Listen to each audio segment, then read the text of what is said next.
B&S Heating and Air Conditioning is honored to be the exclusive sponsor of the Community Spotlight, showcasing our commitment to supporting and uplifting our local community. Experience ultimate comfort with B&S Heating and Air Conditioning, where you can always count on us for fast service that keeps you cozy year-round. We make upgrading your system easy and affordable, with free estimates, flexible financing options, and cutting-edge, energy-efficient Trane products that deliver long-term savings. If you want to cut through all the BS, call 80663-60050 or visit www.bnsheatingandair.com now to secure your appointment and take the first step towards a more comfortable home. It's time to listen in and find out who is the Community Spotlight on this edition.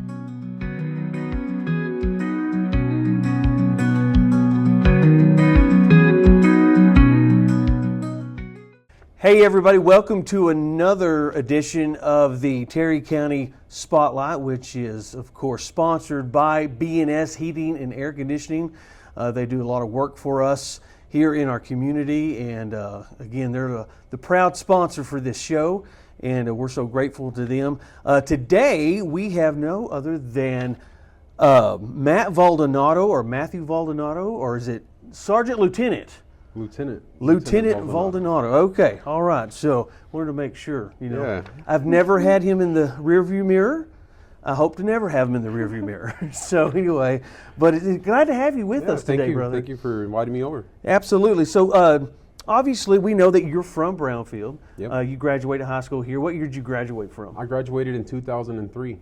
Okay, so you're 8 years younger than me. Ah. Okay, so yeah, so you're now in your 40s, aren't you? I'm in my 40s. I just turned 40. Just turned 40. Yes, okay, sir. awesome. No one had to know that. So, did you? I guess you played football for the Cubs. I played football for the Cubs. I was good in middle school. We played YFL, and before that, we had a really good team. But then, as we got older, I ended up getting a football injury whenever I was in middle school. And that prevented me, that set me aside for about a year or two, and I continued to play ball after that, but I was part of the district champion team there for football, played golf, was never really a basketball player, even though we were great and phenomenal in basketball. Yeah. We ran away with district championships back then too in basketball, but I was never a part of it. So I played golf, played football, was part of the choir back then as well. So, oh wow! Yeah. Wow. So you're a singer. We're gonna sing for us I sing now? a little bit. On the next time, I'll sing for you guys. I love it. I love it. You're also I see you at events and stuff. You're kind of a barbecue connoisseur type person, right? I love barbecue. I've been barbecuing competitively for several years now. I had the gateway of opportunity open for me. I was working shifts at the police department, and then the opportunity presented itself for me to do off-duty security work in the Midland, Odessa area, working for an oil field. And that extra income allowed me to better establish myself to my passion and find a niche. And barbecue is very expensive, but to also take classes. I've learned to cook from cooks that you see on TV. I've taken some classes with different people. I've met Mo Quezon a couple times, Burnt Bean Company, Ernest Cervantes. He just got #1 in the state of Texas with his business down there. I actually have a lot of his recipes, and I've met him several times.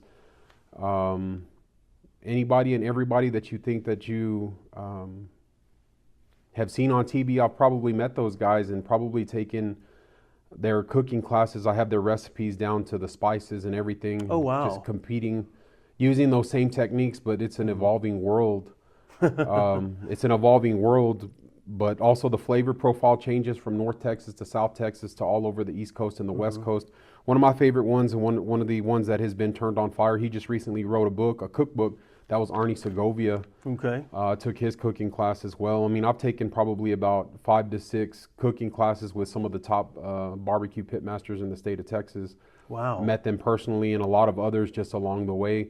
But my time down in Midland gave me the opportunity because those cooking classes were very, very expensive. They don't give away all their recipes for free. Right. So. Yeah. Why would they? Yeah, giving the niche that I had down there in Midland. and making some extra money gave me the opportunity to buy meats, to play around with spices and meats, and buying good smokers and good equipment on top of taking the cooking classes. So I love everything about barbecue. I keep barbecue smokers right outside my door. Just depends if I'm cooking on pellets, cooking on a stick burner, cooking on drum smokers. I don't compete as much as I used to. I ran the barbecue circuit very heavily about 6 or 7 years ago. I was competing at about 8 to 10 competitions a year all over the state. But here recently, I've toned it down to maybe 1 or 2 a year. Yeah. You know, as time permits with my ranking, I'm the patrol lieutenant now, so giving a lot more dedication to the actual job because I'm not working shift work anymore, 12-hour shifts. Yeah. So yeah, I love everything and anything about barbecue. I've played around with it. Some people get quite jealous of my kitchen. I have barbecue spices. I've met some of these guys at different places and different workshops from Cosmo Q, Suckle Busters. Wow. I have an array of, I have a huge arsenal of cooking spices and rubs and barbecue sauces. Wow. So forgive me for being ignorant about this, but you talk about pit masters. Are you a pit master? Or how does that even work out? Is it just kind of like the camaraderie of all the people who call you that? I mean, people designate a pit master, the pit boss, pit master. Just the head cook is the most thing that I've been referred to as the head cook. But we've done. They say, well, who's the head cook here? Hey, well, that's me. And my team name is Big Matt and Sueña Barbecue. That's the team name that I came up with so long ago. I've won a grand championship out of 30 teams. I've won reserve grand championship a couple times. I've got trophies and plaques all over my kitchen. Different awards from top 10 awards, cooking, different things. I was at a big competition down in, that's the same time that I met Ernest Cervantes down in Andrews, Texas. They have a big barbecue cook-off. I got 7th in ribs out of 80 teams one year. Some of the accolades, I guess you can say, on top of my grand championship and reserve grand championship awards that I have, I've won a lot of local trophies around this way at the Meadow Barbecue Cook-Off a few years back. We swept that one pretty good. I think we went 1-1-2, first in brisket, first in ribs, and second in chicken, something like that. Several top 3 placing awards. A team from Brownfield, Texas that I put together with some coworkers of mine, we went and competed into a championship cook-off that was held in San Angelo, and there was 180 teams at that one, from all over the state, and that was an invitational, and we swept away with the closest that we got a top 20, and we got 17th in brisket that year. We were quite off. We weren't cooking in our backyard. We were far away from home. We were cooking against the element as well. So it's just to go out and give it your all, and you never know if they like a little bit more spicy, a little bit more sweet. They like a lot of sauce. They like this type of sauce. It just depends what they want. So there's plenty of accolades and things like that. But going back to the direct question, pit master, I just consider myself the crew boss or the head chef, I guess you can say. Maybe one day I'll actually consider myself an actual pit master, but there's so much to learn. And it's just like in life, you're constantly learning. If you get to the point where you're not learning anything anymore, then it's really not fun anymore. You got to enjoy your full-time job, your main job that puts money on food on the table for your family. But as long as you're always learning and you're constantly having fun at what you do, then you never work a day in your life. So. Amen. Amen to that. Amen to that. Well, as mayor of Brownfield, you're the pit master of Brownfield. Hey, how about that? I gave him the title. So there you go. All right. I always do this with everybody we talk to. It's kind of the lightning round questions or whatever. Real simple, real easy. If you had only these 3 to drink, which one would you prefer? Coke, Dr. Pepper, or Big Red? Oh, Dr. Pepper. Okay, all right. Texas Pepper. boy. Texas boy, yeah. Dr. Pepper. Big Red would have been a good choice. Big Red too. Yeah. Big Red. I love Big Red. I love Big Red. Yeah. What is your favorite food? My favorite food. I know we just talked about barbecue. I'm already hungry. And yeah, we talk about barbecue and say, we're like, Matt, when are you cooking brisket? I cook so much barbecue. Barbecue's not, I can cook a lot of barbecue and eat just a little bit of it. And then I want to sit and eat me a bowl of cereal. Fruity Pebbles or something. But I like Italian. I like just something, just something like some spaghetti. Some really good spaghetti. I enjoy something like that. We grew up so much in the times when Mom made a big batch of something that could stretch. Yeah. And spaghetti was one of those things. Yeah. Spaghetti with some meat sauce and some breadsticks or something. I'm a simple person. Hey, there's nothing wrong with I that love at spaghetti. all. Nothing. I like spaghetti too. I do. My daughters, I have one daughter in particular that loves pasta. Oh, I love and pasta. it's just like, okay. Lasagna, everything about Exactly. Italian food. Yeah. So, favorite color? Favorite color's got to be blue. Blue. All right. Yeah. Color You know, of it's the sky. amazing because I wear red a lot, Mm-hmm. but I do share this. Blue is my favorite color also, and why it is I don't know, but it's always been blue. But you know, I was raised in a town. Our mascot colors or whatever was red and black, and then of course Texas Tech is red and black. Oh, yeah. Brownfield is red, and so you know it's always. So I have a lot of red stuff, but blue is my favorite color also. Oh, I love so blue. how about that? So as long as I don't see blue and red in my That's a rearview little mirror. weird. So anyway, favorite movie? Favorite movie. I'm one of characters of different types of leadership. I've read some leadership books with work and stuff like that. But one of my favorite movies has got to be 300. Oh yeah, that is 300. good. Yeah, That's just yeah, the Battle of the 300 right there. Just Yeah. to see the warrior-ish aspect of things, to be leading even if it costs you your own life, Right. is to lead others even if it does cost you your own life. And a lot of that leads back to going back into ancient times, going back to just almost like Jesus Christ leading his people even though it costed him his life. You know what I Amen. mean? Amen. I love that. I love that. Yeah, that is a good movie. A really 300. good movie. It is.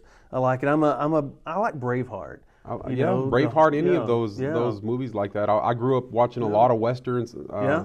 With my grandfather, just those old Sundance Cassidy and all Oh, those, yeah, those different yeah. ones, Gunsmoke, all those different shows. That's amazing. So just to being around those Yeah. old movies. I love classics. that. This one's kind of different. It's either favorite TV show or do you have a podcast that you like? This day and age, you know, people kind of moved on to the podcast era. Podcast. I don't really Or listen TV to show, a yeah. lot of podcasts. TV shows, I'm just a YouTuber. Yeah. Just random YouTube for me. Yeah. Different. I mean, I stream a lot of different music. Mm-hmm. I still look at a lot of different. Barbecue is Okay. one of the things. Just it's not really a TV show, but just YouTube for me. Just YouTubing Yeah. different recipes and things like that of chicken fried barbecue. I've met him before. I've taken his classes and Arnie's class. Chicken They're always fried barbecue? Yes, sir. Oh, wow. Huh. Interesting. Yeah. I've got a lot of his recipes, really good recipes. Just staying up to date with those things. Yeah. So as far as anything if you catch me at the house, I'm on Netflix watching just whatever series might be on there. But I'm more of a YouTube guy, not really Right. a specific TV show or even a podcast. Sometimes they do have some Smoke and Cube podcasts. I've listened to a little bit of them, just different aspects of barbecue, but nothing that I'm really stuck to as far as a TV show or a podcast. Yeah. That's cool. That's good. This one, I don't know. I think you're on social media, but what's your favorite social media platform?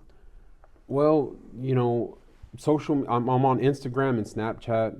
My favorite one would be Facebook, Yeah. but sadly enough, 2 years ago, it was right after I had my weight loss surgery. Yeah. My Facebook got hacked. Oh, no. And so I lost 20 years of memories and friends, and Oh, my I've goodness. yet to get another Facebook, which I'm in the process of. I think I've finally given in Yeah. to getting another Facebook again. Yeah. And making it and trying to find some of my friends were college friends, some high Yeah. school friends. I have some high school friends and things like that on my Instagram. Yeah. But the main priority one for me was always Facebook. But in 2 years, I've had a little bit of rest away from it. Yeah. But it was really into finding out what's going on with the community. Sure, You can get lost in Facebook Marketplace and yeah. looking at garage sales and Oh, things yeah, that people absolutely. are selling. I mean, Yeah. things are so expensive these days, and I've kind of gotten away from that because I don't have one right now. Yeah. But I am going to create another one, and like I said, most people that see me right now, if they're watching the show and they actually see my face, it's amazing what my weight loss surgery did for me. And we talk about yeah. that for a little bit. Yes, At sir. one time at my peak, I was in the gym hard and heavy for 4 years solid. Right. Didn't have a soda to drink, drank nothing but water, tried to watch what I ate. I was in the gym solid, and my heaviest that I got to was 506 pounds. And you wouldn't believe it because I was still jogging 1.5 miles to 2 miles a day. Wow. And then from that, the opportunity presented itself, and I had weight loss surgery with Dr. Schneider-John in Amarillo. Mm-hmm.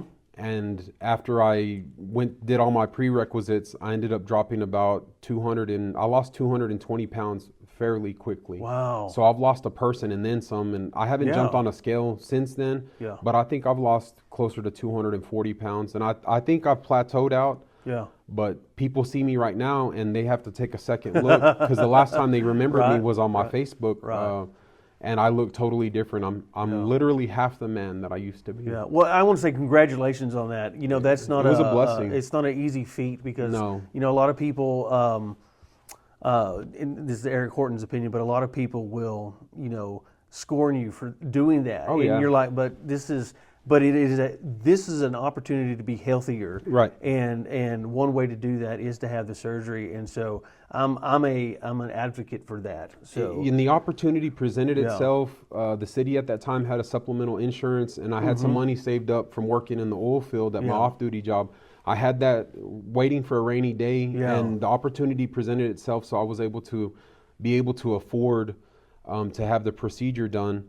And after I had it, it was truly a blessing because I was at that weight. And some people, they think I'm on a shot of some sort, or how'd you lose this weight, or are you sick? And I was just like, I was that heavy, and I was blessed enough to say I didn't have any underlying health conditions. I didn't have high cholesterol, blood pressure. I was not a diabetic. I had nothing wrong with me, even being that heavy that I was. Wow. Because I stayed healthy and staying active in the gym. So it was truly a blessing. And afterwards, the doctors were amazed on how quick I shed that weight. Yeah.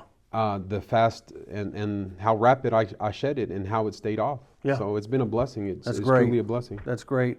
Let's move over to your job right now as a police officer, peace officer. And again, thank you for what you do on behalf of the community and everything like that. Because that is we do back the blue here. Yeah, and thank you. Even though sometimes we're the ones getting pulled over. But if I wouldn't speed, it wouldn't be that big of a deal. So, but it is what it is. But when did you begin? When did you want to become an officer, and when did you become an officer? I always wanted to be going back to law enforcement. I went to South Plains right after I got out of high school. And then I always kept saying I was always one of those that would catch the lunchtime hours. Dad would be watching Jerry Springer or something like that. And I would just happen to catch Judge Millian Monroe or something like that. Yeah. So the court systems themselves, it turned my eye to just having that midday time show. Yeah. And I always said, you know what, it'd be cool to be a bailiff. I just kind of like to hang out in the courtroom and just protect the judge. Yeah. And just hang out with the judge. That seems pretty cool. And then I said, well, how do I become a bailiff? And then I started to do research on it. I said, well, I'm going to go to school for law enforcement. So then I got my associate's degree in criminal justice and law enforcement. And I am one of very few that are around, because people ask me all the time, they say, hey, where did you go to your police academy? Yeah. I didn't go to a police academy. I challenged the licensing test at that time. You could do it. I challenged the licensing test with my credentials, with my degree, and I passed the state test by doing that. So I became a licensed peace officer after that. And it's been a great journey. That was back in, I've been at the police department since 2007, January of 2007. This January I'll hit my 20. Yeah, that's pretty good. That's really good. That's huge. Yeah, you know, because for you don't really, you don't seem to see that much anymore. No, you don't. It's tough. It's tough. We see less and less people telling their kids, "Yeah, I want you to become a cop." So it's so dangerous out here. Well, yeah, it is. And I want to say things seem to be a lot better now. You know, it seems like things are really moving along in a way that I think most people in our community would be like, okay, this is good. This is good. You know? Sure. And so again, appreciate that as well. So challenge the test. I mean, that's amazing. A lot of people don't know that you can't do that anymore, can you? No, you can't do. You have to actually go to an academy to do that. And I was just recently, Judge Cox and the city council approved for me to go to courtroom security specialist Right, training in yeah, Amarillo. I went to that training, and now I have my certificate in that. It's actually a license certificate. Yeah. They, even people that have been tenured, they had 15 or 20 years, they're saying, yeah, I went to college at this college or whatever. That's where I went to my police academy, was said college or this Yeah, place. And they yeah. were like, where'd you go to the academy? And they said, we didn't know you could, how long have you been a cop? And I tell them, and they turn around and they're baffled, and they were like, I think it ended like right after you did it and challenged the state licensing test. They no longer, because we moved from T close to T Cole after that. Yeah, shortly after yeah. that. So I've had my master's peace officer license for several years now. Yeah. So it's been a blessing. Different certificates. I've got a bunch of accolades in that as well. Yeah. Certificates. I love to have awards. Well, sure, yeah, and it makes you makes people understand that you're wanting to do that. Yeah, you're passionate about your career exactly, that you chose. Yeah, absolutely. So, what's it like being a police officer? Let's back up. Let's ask the question differently here. What's it like now versus what it was like when you got in there almost 20 years ago? The technology has definitely changed. I remember being at the old police department, and when I first suited up and we were in Crown Vics, and I used to have an Impala at one time. We used to record on a 8mm tape, and it was literally a camcorder on the dashboard, and you had a button that you turned on, and it would turn it on, and then you turned another button, and it would turn it off. Yeah. We went from that to the generation of having in-car systems, and then burning to a DVD. Yeah. And then now we're burning to same in-car systems that are burning to a USB. Yeah. And then downloading the USB to having the applicability of having a body camera on. Yeah. And that anywhere you turn, because it's normally they're centered on the center of your torso. Right. So everywhere that you turn is almost what the people would see if they're in a courtroom setting. Right. And actually being almost like cops. You have a cops report. You know, back then you could see somebody with an old show, say Cops, for instance, and somebody's running behind them with a big old camcorder on their shoulder, and they're recording everything. That's how they were able to put out the message. But we're able to show a realistic version of policing with just the different areas of body camera. And I turn to look at you, and you're looking at me, so mine will show your face, yours will show my body and my face. Yeah. And the things that are happening in front of us, the thing that can't pick up is your senses, as far as what you're smelling, or what it can pick up what you're hearing and what you're seeing, but it doesn't ever pick up what you're smelling or anything like that. Things that the sixth sense, that might be something that gives you the jeeves and the jives that something ain't right here. Ain't right. Yeah, So absolutely. just technology in general, that's been an evolving, and you got to stay up to date with technology, or else you'll get left behind. Right, You'll absolutely. definitely get left behind. Absolutely. We're going to move on to community questions here. Obviously, you're from here. Were you born in Lubbock, or were you born here at the hospital? I was born in Lubbock. Yeah, I was okay. born in Lubbock, but I've lived here my entire life. Yeah, We just a lot got of sent people, up there to get born and come back. Exactly. Yeah, I was born in Lubbock and then shipped later, like 2 days back later. here. Yeah. So anyway, that's the way I see it. So, what do you value most about being a part of this community? There's a lot of great people here. The adversity and the heart of the people that stay here. I know a lot of people that live here in Brownfield, and they treat Brownfield like a suburb of Lubbock or Midland or Odessa. They travel back, they commute back and forth on the daily. Oh, yeah. Which I used to do when I had my off-duty job in Midland. I was commuting back and forth because I never moved out of Brownfield.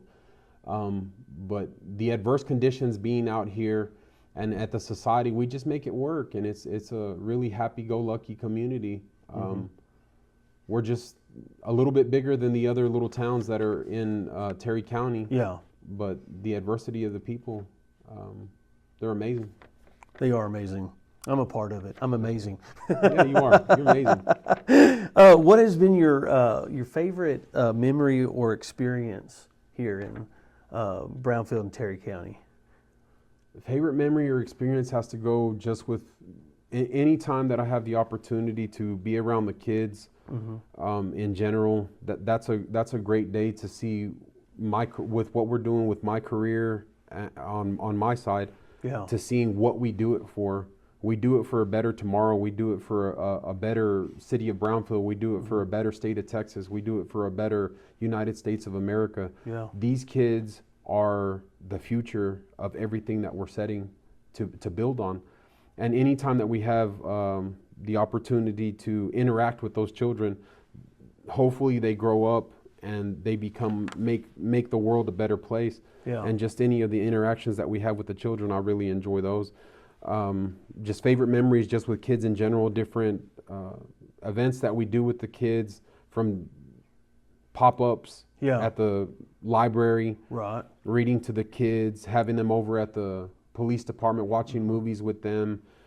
Anytime that we have a chance to educate the kids, and that's a great opportunity right That's there. good. So great memories with the kids. That's good.